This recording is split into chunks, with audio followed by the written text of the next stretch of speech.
savez, le discours officiel et médical sur l'obésité pointe le fait que l'obésité se distribue de façon différenciée dans l'échelle sociale. C'est-à-dire qu'on trouve plus d'obèses en bas de l'échelle sociale qu'il n'y en a ailleurs. Alors, la sociologie peut venir regarder ce phénomène avec un peu plus de finesse, avec les outils classiques du sociologue. En réalité, on trouve 3 grandes déterminantes de l'obésité dans la population française. Alors, il y a une obésité qui est liée à la précarisation.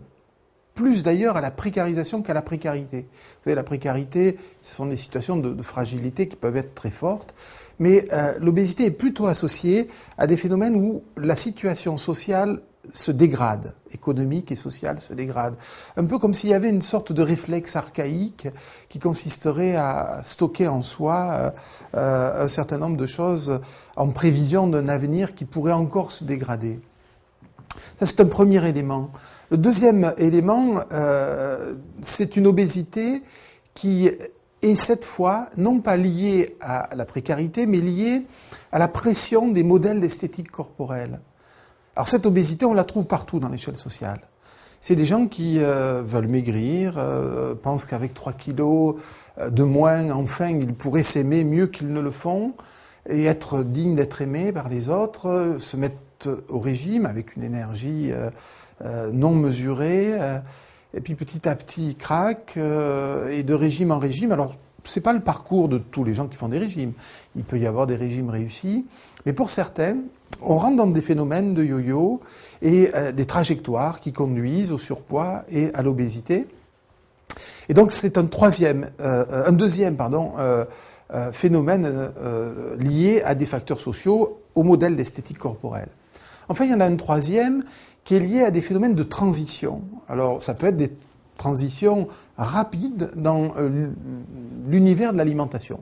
Ça peut être associé, par exemple, à des phénomènes migratoires, des gens qui viennent de pays ou d'espaces ruraux dans lesquels on a un type d'alimentation très saisonnalisé, très organisé autour de produits autoproduits ou de produits produits localement, qui arrivent dans un univers fortement industrialisé, avec une surabondance alimentaire, et ce passage très rapide peut avoir des effets qui s'accompagnent de prise de poids et de développement de l'obésité.